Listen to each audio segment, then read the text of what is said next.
جديد للأمة الإسلامية بأكملها। সিরিয়ার দীর্ঘস্থায়ী গৃহযুদ্ধ এবং সর্বশেষ সহিংসতার মাত্র 12 দিনের মাথায় প্রেসিডেন্ট বাশার আল আসাদের পতনের নেপথ্যে অন্যতম মাস্টারমাইন্ড আবু মোহাম্মদ আল জুলানি।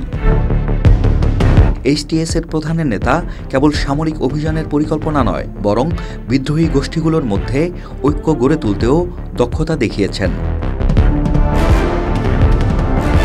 জুলানির প্রকৃত নাম আহমেদ হুসাইন আল সারা। 1967 সালে ঐতিহাসিক 6 দিনের যুদ্ধ চলাকালীন জুলানির পরিবার সিরিয়া থেকে বাস্তুচ্যুত হয়ে সৌদি আরবে চলে যায়। সেখানেই 1982 সালে জন্ম হয় তার। সেখানে তার বাবা পেট্রোলিয়াম ইঞ্জিনিয়ার হিসেবে কাজ করতেন। 1989 সালে জুলানির পরিবার সিরিয়ায় ফিরে আসে এবং দামেস্কের উপকণ্ঠে বসবাস শুরু করে।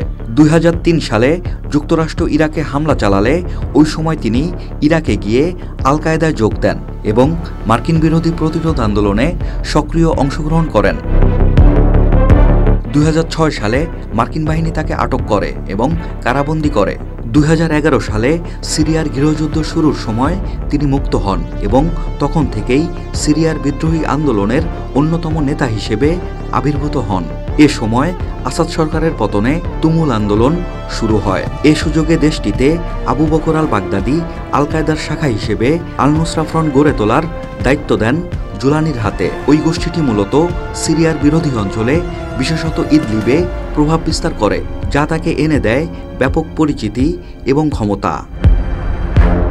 তবে 2013 সালে বাগদাদির সঙ্গে মতবিরোধ হলে জুলানি আল নুসরা ফ্রন্টকে নতুনভাবে সংগঠিত করেন। 2016 সালে সিরিয়ার বিদ্রোহীরা ক্রমেই দুর্বল হতে থাকলে জুলানি বিদ্রোহী গোষ্ঠীগুলোর মধ্যে ঐক্য গড়ার চেষ্টা করেন। তিনি আল নুসরা ফ্রন্টের নাম পরিবর্তন করে জাবাহাত ফাতা আল শাম রাখেন।